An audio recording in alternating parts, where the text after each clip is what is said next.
All right, what you got, bro? So they started up that podcast again, Okay. and they have Richard Jordan on it. Oh, they did? When did they start it back up? Just last week? June 9th. June 9th. So that was today the 14th. So about 5 days ago. Okay. Yep, it was. So they first on the first one back. They have Brother Jordan last on Tuesday. Tuesday. Okay. But anyway, he mentioned some stuff about the present suffering and everything, and I was kind of listening to it, and Craig and I were kind of analyzing it, and then Craig had some points about the way he was seeing Romans 8:18, Okay. and so I wanted to go over that with the three of us, so we could be, hopefully, have consensus thought about this, but also I wanted to analyze a little bit of what Richard Jordan was saying, because there's some implications he's got going on there that I think are maybe a good insight into seeing where he's screwing up with his understanding about this whole positional suffering nonsense. Right. So I'll play it, and just so we can have a reference, so we can look at the couple verses that he's referencing. Okay. So we can kind of dissect this a little bit. All right. All right. Those things aren't true to some degree. Right. They intensify, but Let me back this up a little bit. this guy come up and gonna stick you with a machete, you weren't prepared, so. Right. Do you think the things like the riots would be evidence of the perilous times Paul talked about in 2 Timothy 3? So factor that in, right? The perilous times, 2 Timothy 3, all right? Let's see what he says. No, I think that'd be more like the things in Romans 8:36 that can't separate you. Mm-hmm. Right. So you see that the reference he's making? So he's saying that these riots would be like what's being referenced in Romans 8:36, right? That's the whole. For thy sake we are killed all the day long. And I think he's more kind of referencing 35. What shall separate us from? Oh, okay. He Christ? said, did he say 36? Yeah, but I think he's Okay. referencing Okay. that kind of area. Yeah. Okay. Tribulation, distress, persecution. All right. Just the natural course of things that happen in a lost heathen world. Right. Okay. Right. So keep going here. 2 Timothy 3 would cause that. First Corinthians 7 talks about the present distress. That's the whole dispensation of grace. I know some people like to make it the first century, but Paul said the present distress, that's Romans 8:18, the sufferings of this present time. So did you see how he basically said that he's saying the present distress is just like these things that could just naturally happen, and then he's going back to Romans 8:18 and saying that's the same thing as this present distress. Now I wanted to look at that 1 Corinthians 7 verse 26 that he references there. Yeah. Now from the context, I was talking to Craig about this Yeah, yesterday. there's a context. Yeah. Really, when you look at this, I suppose therefore that this is good for the present distress. I say that it is good for a man so to be. Art thou bound unto a wife? Seek not to be loosed. Art thou loosed from a wife? Seek not a wife. So contextually, this present distress, in this verse, when he says this present distress, right, he's referencing an environment that is such that when you're in this environment, you're better off. If you're single, stay single, and if you have a spouse, keep the spouse. Right, because he says, I suppose, therefore. Right. He's just talking about what he was just discussing. What he was discussing, right? So to read anything else. By the way, verse 28 says, but if down there. So yes, right. It's a context. Right. So to read anything else into this present distress, to say that it's referring to anything other than an environment that makes it, dangerous for those who would just get married when they don't need to, or get divorced when they don't need to. Yeah, he's trying to spare you. Yeah, it's a real reach to apply anything else to this term, present distress, because that's all it means in context. Is that fair to say? Correct. Right. Yeah, there's a context to right. present distress. Yeah. Because Craig's been listening to some Keith Blade's studies, and he, like a lot of people, use this term present distress. A lot of people in the grace, game or whatever, and they basically use it to describe the dispensation, just like Richard Jordan was saying. The dispensation of grace is the present distress, And I would say that this environment that Paul is referring to Right, is taking place in the dispensation. Yeah, but it's not synonymous with just correct, anything, right? correct. It's a certain environment during the dispensation of grace. Now it's all well and good, but you're kind of using a term that Paul uses for something specific, and you're broadening the use of the term, right? Yeah. And you can do that if you want, but you should be upfront about the fact that that's not what Paul you're doing. I agree with that. You can do that if you want, but you have to definitely be upfront that Paul's not using it in that way in correct. the verse, right? Brother Jordan used it, but he associated with the suffering of his present times per se. A larger context. Yeah. Right. Yeah. Now the problem with doing that, the problem with taking this present distress, which this clearly is something, it's an environment that is true for not just people who are not members of the body of Christ who are, let me think of the terminology, not apostates, right? Like actual faithful members of the body of Christ, but it also is true for unfaithful members of the body of Christ. It's also true for the heathen. It's an environment that just exists, right? Right. It's an environment that exists in this. But the problem is that the context of Romans 8:18, when he says the sufferings of this present time are not worthy to be compared with the glory which shall be revealed in us, that suffering that he's talking about is not something that applies to just everybody, like that environment of the present distress that Paul is referencing. It has a context. It has a context, right? That's the thing. Because to me, it seems like when people read, and if children, then heirs, heirs of God and joint-heirs with Christ, if so be that we suffer with him, that we may also be glorified together, then would you say that Richard Jordan is now saying, all right, new topic, for I reckon the sufferings of this present time are not worthy to be compared with the glory which shall be revealed in us.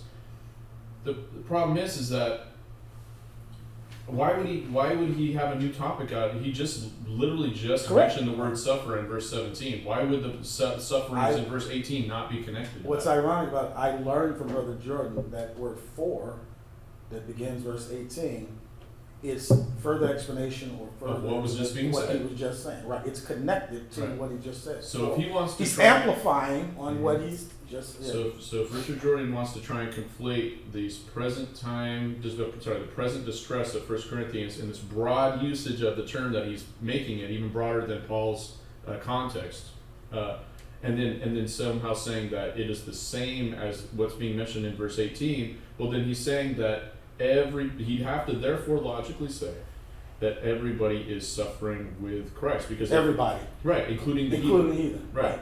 Because if he's saying that this present distress is something that happens, it's an environment that happens to the world, then he'd have to, and he's saying that that's the same as the sufferings of verse 18, that's what and clearly the sufferings of verse 18 are tied to the suffer of verse 17, like you just because you can actually get them. I reckon. You can actually get them to say so. These sufferings of this present time, that happens to those in Christ and those in Adam too, right? The heathen. Right. They would have to say because they just make it in a general. This is just the way it is out there. Mm-hmm. The same things that happen to us, same sufferings that happen to us, are just the natural sufferings of humanity. Yeah. So for the earnest expectation of the creature waiteth for the manifestation of the sons of God. I mean, this has to do with reigning and having things put back in order. This is why Romans 8:17 and 2 Timothy 2:12 are connected. It has to do with suffer, reigns. And again, don't suffer, don't reign. Verse 18 starts with for I reckon. Now mind you, that's right. You see the same I up there? You see that? I press forward. Mm-hmm. I reckon. He is taking a mind of Christ, mature son's attitude, right? Right.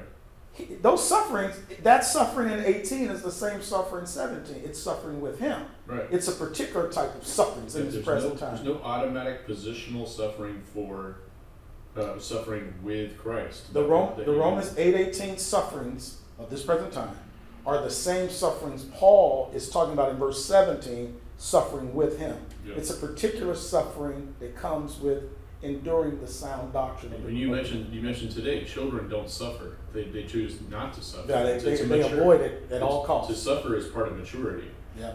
When children suffer they cry and weep and wish it didn't happen. Right. Whereas grown-ups, you endure. And if they can avoid it, they do. Sure, Children, right? sure. But as a grown-up, you actually choose to Conscious suffer. choice, right? Yeah, you choose. Right. Like, I gotta go out there and do this. You have a family, you gotta do this. Yeah. So yeah, but yeah, the verse 18, 4 is to amplify what. So the sufferings of this present time, sufferings with Christ. It's the same sufferings. Suffer with him of verse 17. It's of this present time. Talking about what he is suffering for Christ's sake in this time. That's only unique to the mature member of the body of Christ. Yeah. Because like you said, if it's just some general suffering for everybody, then everybody is suffering with Christ. Yeah. Including the heathen. Including the heathen, right. Right. If you're going to equate that suffering to That's exactly right. This atmosphere of just this present, situation. You stub your toe, you get your car stolen. That's suffering with Christ. That's suffering with Christ. And That happens to the heathen too. That's what I'm saying. You see the heathen. You go to the emergency room right now. You're gonna see some heathen need to be bandaged up and all hurting and stuff. And that happens to them. It happens to us. It's all suffering with Christ, so they suffer. How's a heathen suffer with Christ? Yeah, just because the word present is in verse 18 of Romans 8, and the word present is in the verse 26 of 1 Corinthians 7, doesn't mean it's talking about the same Not the same thing. You have to look at the context.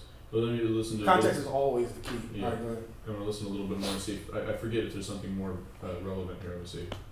The whole dispensation, 2 Timothy 3:1, is a time of present suffering. So that's a characteristic. When would you take 2 Timothy 3, and what era would you say those things aren't true to some degree? So Right. they intensify, but again, that's Romans 1, when the intensification comes down there. I call Romans 1:32 the depths of sin. Revelation talks about the depths of Satan. Right. When you're willing not just to do these things, but to, glory in those that do them. Right. Well, sure. So yeah, that has to do with the course of the world and how the heathen operate according to the lie program, and they make life miserable for everybody, including members of the body of Christ, whether they're in apostasy or they're faithful, and the heathen as well, right? Right. But anyway, yeah, the point being is you can't conflate these general suffering of like basically being in a sin-cursed world or whatever, right? With suffering with Christ. Neither Brother Jordan or these other brothers brought this up. 2 Timothy 3 actually has a context. It's talking about, Paul is not even talking about what's going on out there. He's talking about, to Timothy, the context of Timothy is the local assembly there, right? Right. He's saying this is going to be prevalent within the body of Christ. Right. That's Paul saying. Right. Because these guys are saying, they mentioned 2 Timothy 3, and then they mentioned all the rioting and stuff. The right? perilous times, right? Right. So no, Paul is not talking about the world, and that's why Brother Jordan was like, when has this never been? That's been out in the world. Right. He hasn't mentioned it yet, and they didn't. But 2 Timothy 3 has a context for the body. Paul is talking about the perilous times is coming because if you keep reading down, like verse 5, it says, having a form of godliness, Right. but denying the power thereof. That's not the world. That's Christendom. Sure. But go The ahead. heathen don't have a form of No, godliness, right? no. That's not what they're about. In fact, Paul calls them ungodly. Right. Yeah. Go ahead. Yeah. Yeah, so that's a good point too. Yeah, That's even it's- another dimension of error going on, and that's I know. some of that That's stuff. what I was waiting. Brother Jordan to bring it up, and the guys preemptively compared the rioting in 2 Timothy 3, and then Brother Jordan went into his thing. Yeah, go ahead. Yeah. Yeah, so the other thing I wanted to mention about that, so then when Craig and I were talking about this, maybe Wednesday, was it, Craig? So I asked, we were talking about Romans 8:18 about the suffering. I want to clear up, and get your take on it. Okay. So, do you want to explain what you were seeing about what you were initially seeing about Romans 18, the comparing? Yeah, Romans 8:18, and I'm listening to Blade's stuff. He's bringing up some interesting stuff, and one of the things that he was saying was that Israel's program, as far as suffering versus this dispensation, suffering is totally different. Well, where God delivered Israel out of a lot of things back then, and He doesn't deliver us out of anything like He did in Israel. I would say that, and I know, brother, known this stuff over the years. You know? And I think a lot of brothers, that what they don't take into account is, and I don't. Maybe I need to make more of a issue about the mercies of God. Yeah, Exodus 33 exactly. Because I think the same thing. I see, especially in the pastoral epistles, he even adds, like most of his would be grace and peace, right? And he'll add grace, mercy, and peace. And he'll say, it talks about God have mercy on him, Lord give mercy to them. So there is something to that Exodus 33 when folks are faithful to get Paul's grace message out. And anecdotally, I've seen it even in my life in ministry. It's just, and Krista has too. So I would put that on there. I see what he's saying. God made a covenant to literally rescue them when they repented, right? If my people who are called by my name will humble themselves and the stuff Solomon 2 Chronicles, and they turn from their wicked ways, then shall I heal them, and so forth. God made a covenant, Leviticus 26, Deuteronomy 28. He made a promise that when they got into calamity, he used that word calamity, and they repented and come back to God, that God would deliver them out of their sufferings. If they repented. He has not made that promise to the body of Christ. Why did you bring that up? That was not what I was talking about. No, I just want to get that clear. All right. Also, there's the he also broke it down as far as like different kinds of suffering. He said there was suffering that common man went through, cancer, accidents, blah blah blah blah blah, all that stuff. We can get into that, but I was trying to keep this going in a linear way. I wanted to reference what you were saying about Romans 18. And You were talking about comparing the suffering. oh yeah, well, I'm getting to it. Yeah. All right. I'm getting to it. Right. The comparing, and this is what I was telling Ryan the other day. It seems, and I want your commentary on this, that to you it seems this way. I've never heard anybody think this. Oh, this may be something new. So listen up. All right. By the way, it's much better you talking to me at 1:30 than 7:30. I'm going to tell you that now. Unless you want to talk at 6 in the morning, but go ahead. So it says, "For I reckon that the sufferings of this present time are not worthy to be compared with the glory which shall be revealed in us." And I was saying, like, all right, he's making some kind of comparison here. Wait a minute, we get done. And I want your comment on this, Ron. Okay. He's making a comparison that whatever this present time is, and my assumption was, and you just cleared it up earlier, that I thought it was like everything that was common to man. These present time things, cancer, divorce, inequalities, all this stuff. That you couldn't compare those sufferings to the glory that we're going to get in the future. Now, if you add the sufferings of Christ, which Brother Blades adds, as far as the tribulation and persecution, the cast down, stuff that is mentioned in like 2 Corinthians and so forth. If you add those two components to it, now you can compare that to the glory. Now that you can. That's even different than what you talked about. Now that you saying now you can compare it to. Yeah, and I'm saying he's only saying you can't compare it because this present time, to my understanding, is the common things that happen to all men. So what you told me on Wednesday was you thought that let me paraphrase what you told me. You thought you were seeing in Romans 18 was you were saying that you thought that the sufferings that people endure don't compare to the sufferings. Common men, these common problems. All right. Well, anyway, the sufferings that just happen naturally, that they can't be compared to the sufferings that produce. No. Listen, let me finish. Yeah, we're not saying what I'm saying. Well, let me finish, because Okay. I'm not done. Right? Okay. I'm gonna explain it. So this is what I heard you say. That you were saying you were comparing that the compare right there in verse 18 was comparing sufferings to other sufferings. One suffering was suffering that just happens naturally compared to suffering that produces the joint heirship. No, I'm saying both of those. When you put both of those together, that gives you the glory. That's my thing. So what is being compared? He's comparing what happens to common man, these things that stub your toe, whatever you say. Right. You can't compare that suffering to this glory that you're going to have. And I'm saying, if you add the sufferings of Christ with those common man issues, now it's worthy to be compared. because that gives us the glory. Yep. See, like, is that confusing to you, Ron? I see this, Craig. I'd say that the Apostle Paul is literally saying, whatever the suffering, he's saying there's nothing in this world that you could compare. And he's saying, so whether you think those sufferings, or like most dispensations think those sufferings at this present time are just the regular things that happen. Right. I see it as the suffering that he mentioned in chapter 8, verse Gotcha. 17, Mm-hmm. suffering with Christ. Mm-hmm. But he's saying no matter what you define the sufferings to, right? Whatever your definition of whatever the sufferings are, you cannot compare it to the glory that shall be revealed in us. It's not even comparable in any So fashion. even if you take the sufferings of Christ, No. which is that produces this glory, right? He's saying that Yeah, you can't even. Or you because saying the you can't- glory is so much greater than the suffering. Sufferings. Okay. So if you, for example, if you suffered like, I'm just gonna say you suffered, like if your suffering is that right there, Yeah. the glory is that right there. So what we suffer in Christ. It magnifies, right? Yeah. If this is whatever your Okay. definition, here's the suffering, right? The sufferings. Here's the glory. Gotcha. That no matter what you Whatever you endure do. here, Yeah, exactly. it doesn't even, in the big Yeah. scheme of things, Yeah. it doesn't even.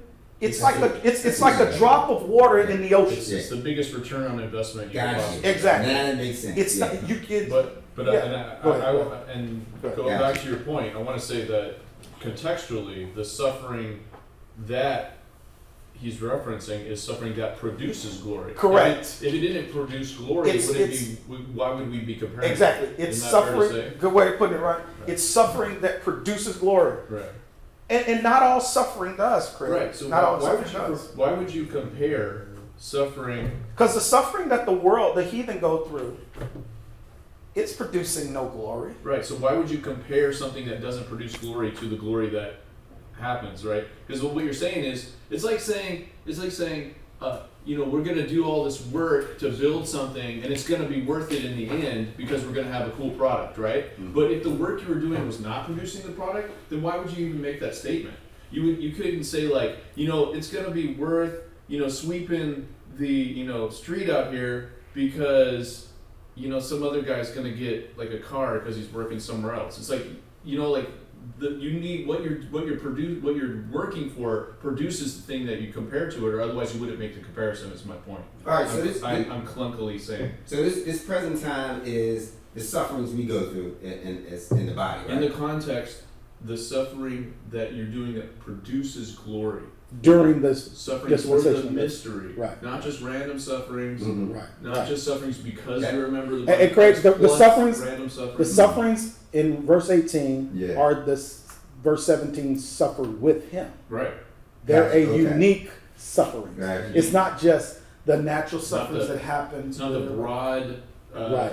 uh, And what we're saying is The most broad- of our brothers, You're saying- out there are preaching that it's just this general Okay, suffering. but you guys are saying that when we go through these sufferings of this With present Christ. time, The sufferings with Christ. yeah, in this present exactly. time. Right. And when we get there to the judgment seat, we're gonna say, "Wow, I thought I was doing a lot, but God has given me all of this." We're gonna say, "Wow, that was super worth it," because I Correct. for what I got, for what I invested. Exactly, yeah. Oh my Can God. Okay. hey, I see. let me put it. Infinite I see it. multiply. Let me try to put it this way, man. Just, Nah, I see it. there's a conversation about when Apple first came out, Mhm. or Microsoft or something like that. Like when they first came out, right?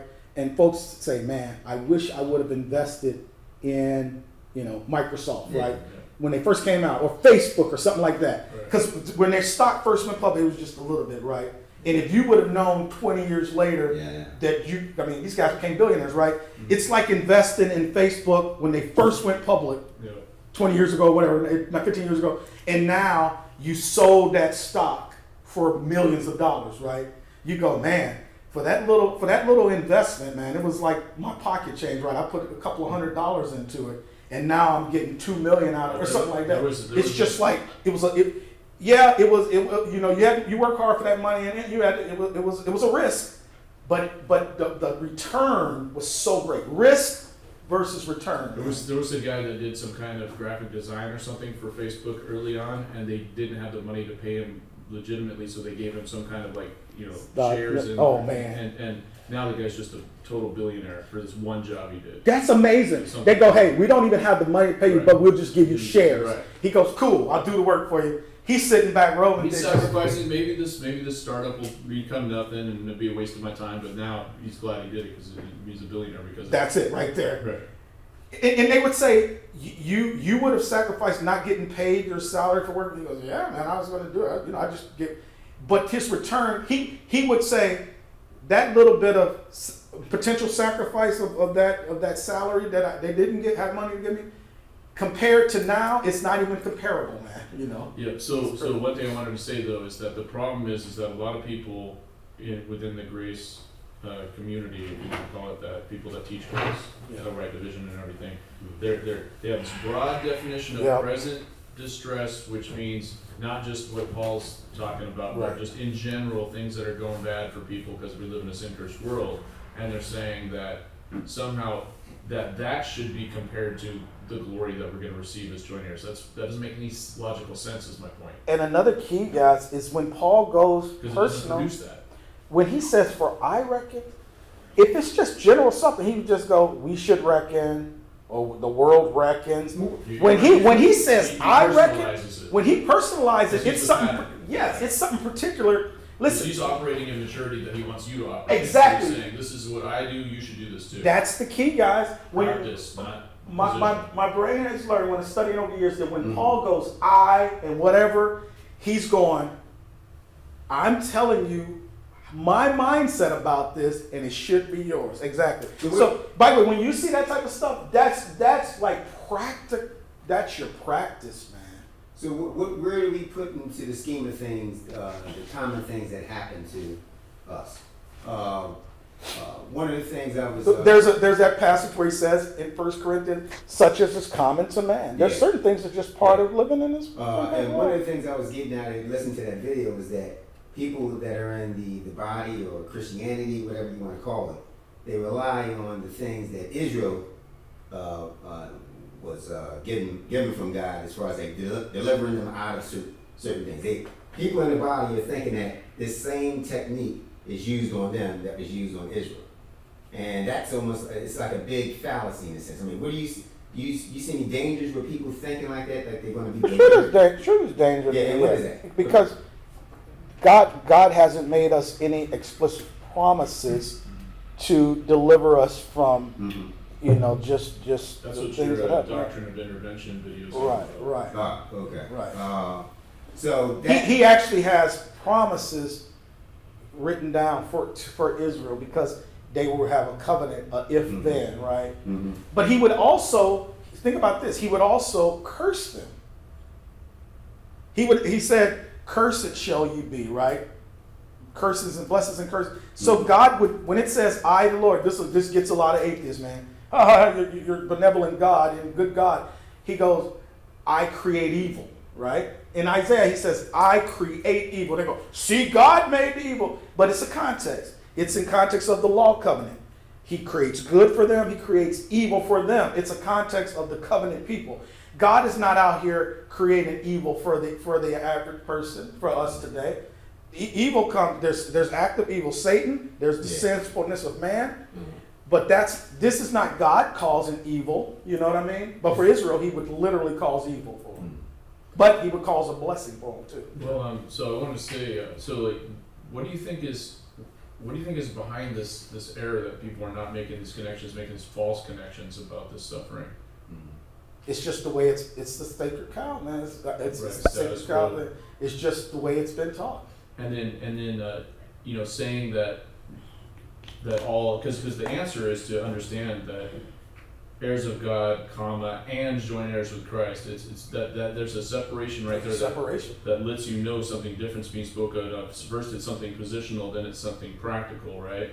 By the way, the sacred cow is that people don't want to let go of the fact that they think that every member of the body of Christ is a joint heir automatically. It's a sacred cow, like that the gospel prescription for salvation is 1 Corinthians 15. They just don't want to let it go. They don't want to let it go. That's my sacred cow. They can't let heirs it go. of God, and an and, right? There's a comma and then an and. Right. Separating them. Right. He's not joining them, he's separating them. Mm-hmm. But it's the sacred cow of once you got in your mind, every if your thinking process, Ryan, is because you've been told, right? Every member of the body of Christ is a joint heir, is an automatic positional joint heir with Christ. Right. It goes downhill from there. And then it makes you worry somehow. Somehow you make this weird connection that, then people that are saying that you're not automatically a joint heir must say you can lose your salvation. Now, I don't know how to get to that nonsense. That they just made that up. Yeah. By the way, the way I explained it, they're underthinking it is what's happening. joint heirs with Christ. It didn't say the Lord. It didn't say Jesus.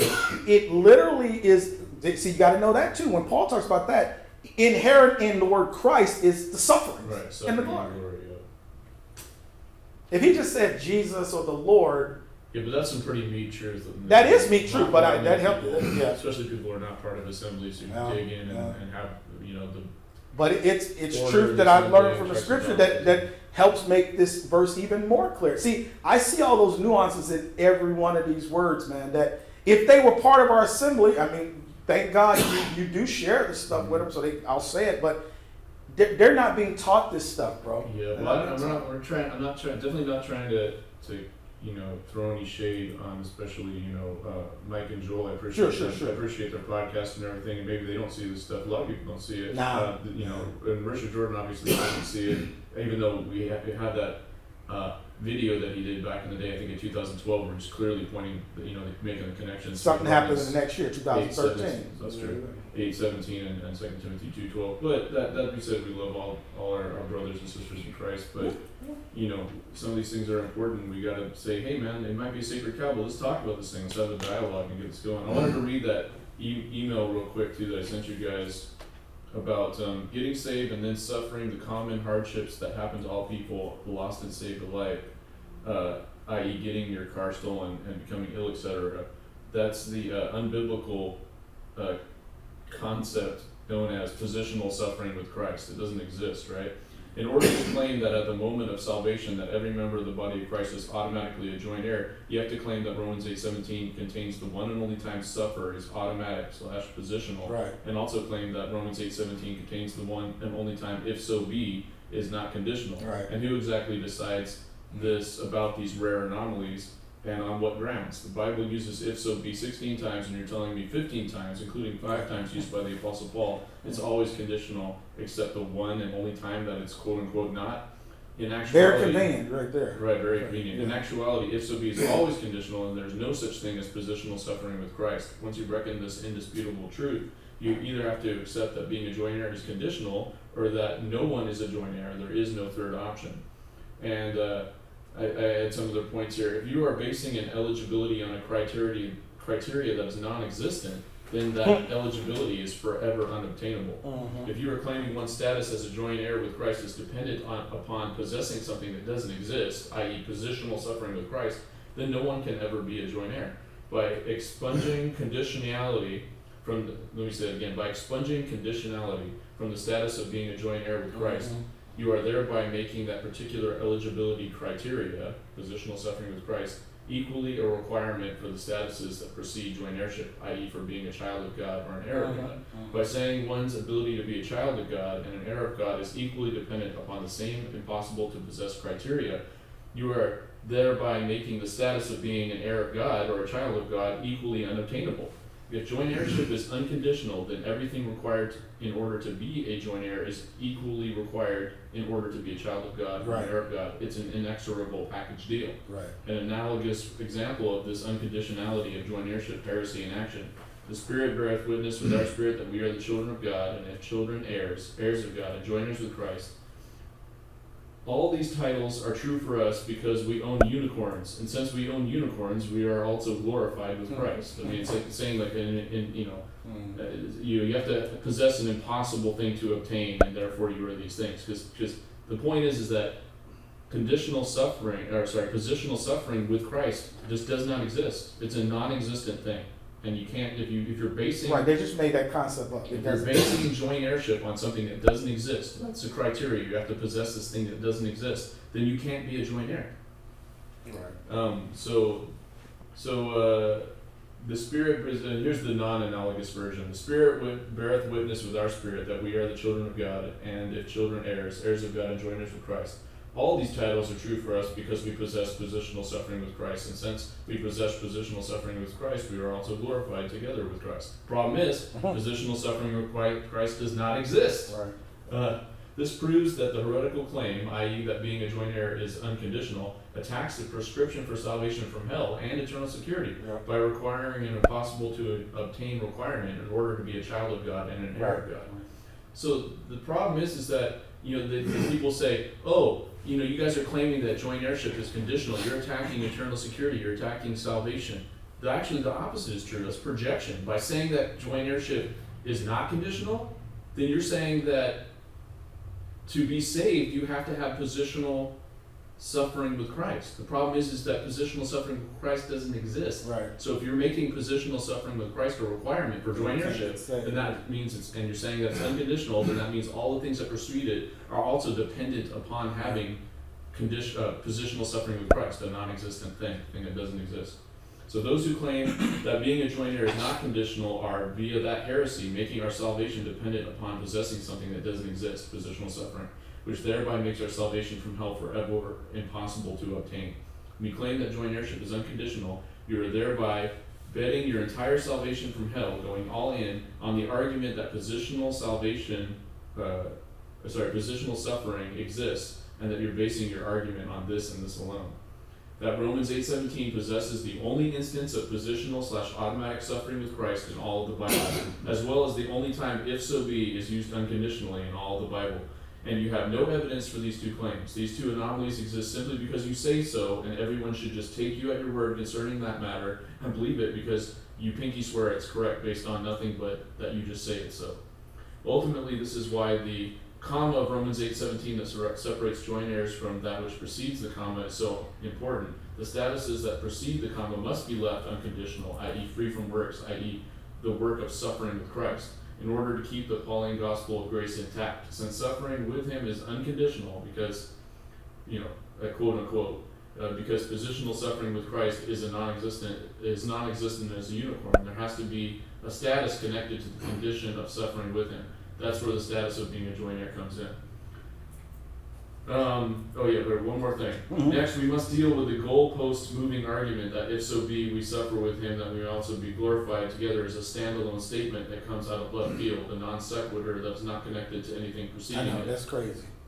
I foresee in light of these solid arguments listed that those among the opposition, being unreasonable according to an agenda perhaps, will respond by moving the goalpost by conceding the fact that positional suffering doesn't exist and that if so be is always conditional. But instead of conceding that joint heirship is conditional, they will just claim that the if so be that we suffer with him, that we may also be glorified together is a standalone statement that comes out of left field, a non sequitur that is not connecting to anything preceding, as if 2 Timothy 2:12 is being paraphrased out of nowhere, bereft of any context. The claim being that the middle of verse 17, a complete tonal and thematic shift occurs out of nowhere, and that new tone and theme subject continues on into verse 18 and the subsequent verses. But I see that might be an argument they're trying to make, but seriously, if so be that we suffer with him, that we may also be glorified together, sentences don't start that way. And by the way, it's in the middle of a sentence. So, sorry, no, it's all connected. I was writing something as you were speaking. You know what I wrote, man? I said, these things will never be cleared up unless or until we had a yearly pastors' conference like Brother Jordan has, but not just, hey, let's talk about your mansion on the hilltop and all this stuff. We need to discuss stuff like this. See, stuff like this? Mm-hmm. And not Brother Jordan saying, if you believe such and such, you're not allowed here. He should be doing the opposite. He should be saying, all right, some people say this, some people say that. I said we need to all get in one room discussing these things and broadcast it to saints. It needs to be Brother Jordan, Brother Verstegen, myself, and all these other people. If you want to use Grace School of the Bible, whoever, right? Mm-hmm. And we literally need to have cameras and video rolling, and challenge each other because right, in love, right? In love, because then saints who respect many of us, would say, all right, Brother Jordan says this, Brother Ron says this. let them discuss that in front of everybody. It would be awesome. That's what those yearly pastors' conferences should be, man. When you get all these brothers together, don't shoo me away because you don't like it. Bring me here and say, now defend your position. That changes stuff. Because Brother Jordan will be asked questions. He'll ask questions and get asked questions. And then everybody can see. Ryan, we'll have you up there broadcasting this. Everybody can see this stuff. Because everything you're saying, bro, it's good stuff. But I need to be able to convey that to other pastors in front of their flocks, man. We need all these people who listen to Brother Jordan. Now, Brother Keith Blades he's not here, right, Craig? Okay. But like Brother Jordan and Verstegen and Rodney, whoever, Brian Ross, whoever, all these dudes, if we're having a conference every year discussing these different so-called differences that we see, it would be awesome because saints would actually grow from that because they'll say, damn, Brother Ron made a good point. I always saw it the way Brother Jordan. I never heard this point. Now, we can write it and put out there or do a video. But man, the power of live talking it out and having them get stuck in their position, and we got them. But you know what? I think so many people would be happy to, like, you at least give the opportunity. You know, maybe they would see this, maybe they'd be like, well, we're going to stick them in their position. All right, well then let's just talk it out. Let's talk. If you guys see it this way, And you know what, Ryan and Craig, as I was reading the passage in Galatians 2 today, man, that's how God had men of God deal with it. They got together. Look what it says in Acts. It says, the brothers said, we need to come together to discuss. Think about what was going on. One was saying that the Gentiles must, so one is teaching Gentiles must be circumcised, keep the law, right? They were teaching that. There was some truth to at least circumcision, keeping the law, but it's for the Jews. Paul was teaching, nope, they don't. And there was such dissension, they needed to come together in one place to discuss this, right? The men, you know, the respected men, let's say like that. Well, damn, that's what we need to do. Instead of kicking Ron out, say, no, Ron, come and defend that. We don't see it that way. I've been telling y'all this. I'll get up on the board at Brother Jordan's conference. I'll have all the other brothers right there. We can put the people in there, but just like all these pastors, and they got the paper. They got our Joint-heirs paper, and I'll just say, all right, what you disagree with? Put it up there, and I could found it would this stuff will be done like that, man. Brother Jordan posted the thing, and everybody got questions. I think it's just interesting. The more you study this out, the more elephants in the room there are. Yeah. This is the whole thing about positional suffering with Christ. It doesn't exist, and it falls apart if you want to. If you reckon that truth, that reality, that there is no such thing as positional suffering with Christ. Ryan and Craig, I would go. This will be my presentation. Watch this. This will be my presentation. I'll be right. Brother Jordan be right there. His son Rick and Brian Ross now. Brother Ron, what's your presentation? Here's it. Put it right on the board. Positional suffering does not exist. That's my topic. And they'd be sitting there with taking notes. It'd be all in right there. And I just go down, all the points we bring, point A, boom, point B, boom, showing the verses. And then I go, any questions?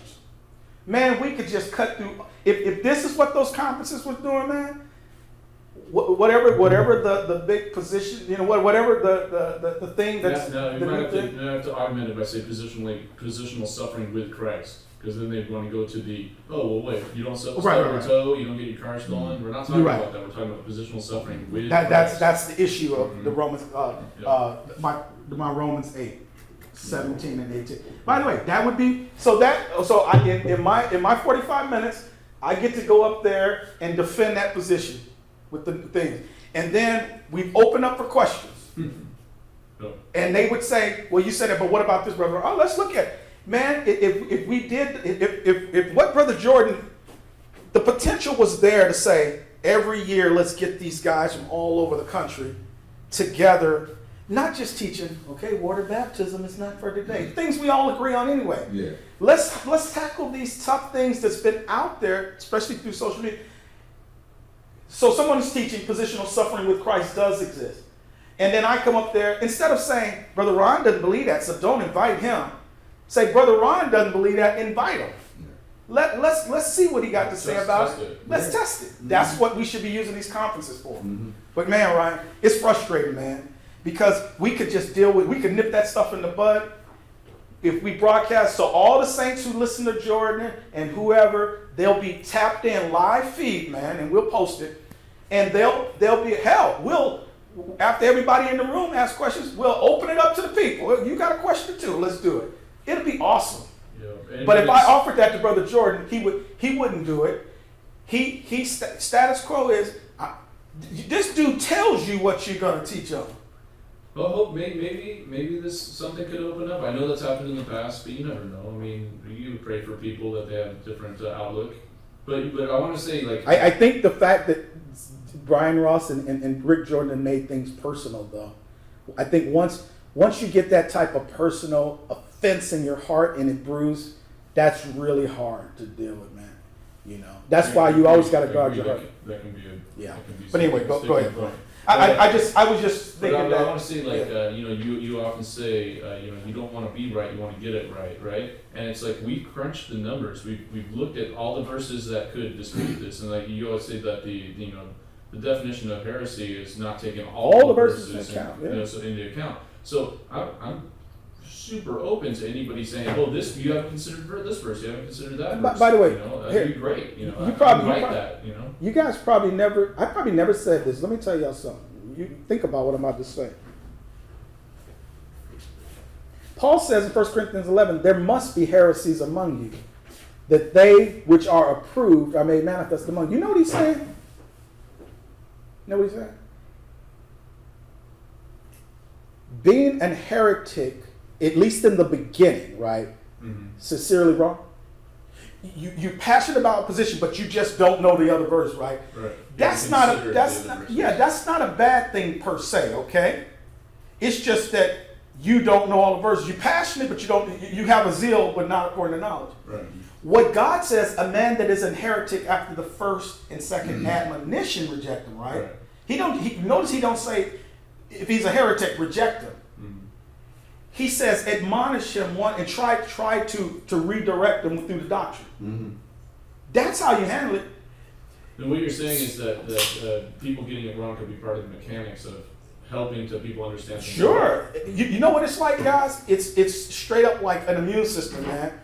You know, you got to let your children play on the playground. It helps build their immune system. They got to be exposed to this stuff. Mm-hmm. And the way Paul says, he says there must be heresies among you, that they which are approved may be made manifest. I actually think that God allows this crazy stuff so that folks can work on it together and then get it like this, like shine a spotlight. Shine a spotlight. Mm-hmm. And wait a minute, what's going on? So the heresy in of itself is not bad right off. The heretic, because he might be passionate about a view and not know the other side. Mm-hmm. But what he's supposed to do is when he's presented with the other side, he's to say, yeah, right, yeah, I saw that. It goes to show that God can use anything, right? So he can even use somebody screwing up, to shine a spotlight on the truth, and say like, oh, you used it, so now see how this is a screw up. This is how you fix it. Here's a spotlight on how you can fix future screw ups. And that's the safety net, guys. That's why you need other brothers, man. Right.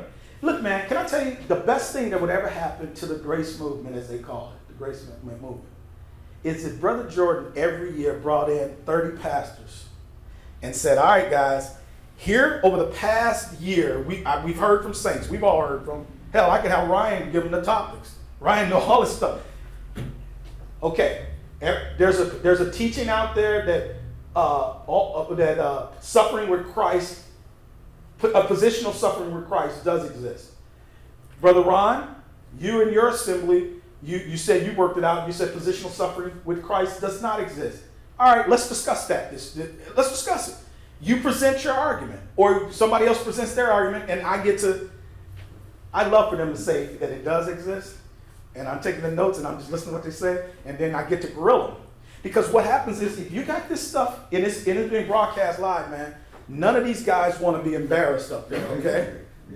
So you better come prepared, right? I'm telling you. You think you can do something like this outside of them? Yeah, like Richard joined in the group. Just start small with maybe some other. But here's the problem with that. I need to get some of these prominent guys who got people listening to them. Exactly. I need the Verstagans. I need the Jordans. I need these guys who are well respected amongst grace circles. Mm-hmm. Like if I had Brother Jordan, You know how them guys got Brother Jordan on there? It could just be me and Brother Jordan. People, every grace believer. It's not like you guys don't have tons of history. I know. Dude, no stuff. I would invite First Stagan and Rick Jordan and Brian Ross or whatever. But if it was just me and Brother Jordan, if he agreed to it and just said, let's just take the top 10, things that people disagree on in the grace message and discuss all 10 of them, just me and Brother Jordan. Mm-hmm. He discusses, let's say, the things that we disagree on, right? Yeah. He presents one side, I present the other, and we broadcast that month. All the grace believers will watch that. That there's this kind of sentiment, among the grace community that there are disagreements and that they're like not a big deal to have. It's like, do you really think the Bible leaves you hanging? Like, you don't have to be confused about some of these points, Like, it's insane, man. But it is. And the reason I brought up Brother Richard Jordan, because he's already for years have had this yearly meeting in July. Sure. For that week-long thing. This would be a better use of that time, man. Yeah. Anyway, go ahead. But we got to pray for brothers and we want positive stuff to happen. But it's funny, Mike on that said something funny. He said about the grace movement. He says, sadly, there's not a lot of movement and not a lot of grace. He's right. It is slowed like running. It's like running in the mud now, man, and not a lot of grace. Even when I was on with them, y'all remember, I told him, I said, I don't really talk about I don't call every dispensational grace believer. I just call them dispensationalists. You know what I mean, Pauline? Because it's not a lot of grace, man. And what that means, people take things personal and it becomes a battle. And I do think that the ease of social media, online discussion things, not dealing with each other in love. Yeah, it's a mess out there. You're right. Yeah. But I think if Brother Jordan did this, because quite frankly, man, looking back, my last year was 7 years ago, 2013. I haven't really missed the conferences. I missed being back in Chicago. I knew that every year I'd go back home. That was something that I needed. But also, I missed the saints. I didn't care to be up. I didn't care about being up there, even though I had saints tell me, "Of all these guys, man, I don't like them." I went to bless those saints, but for real, I missed all the saints. I remember I missed all of my brothers and sisters I didn't see for a year, or 2 years or something. Sure. I do still miss that. But man, I think if he used that concept of bringing all those guys to teach, it would be awesome, man.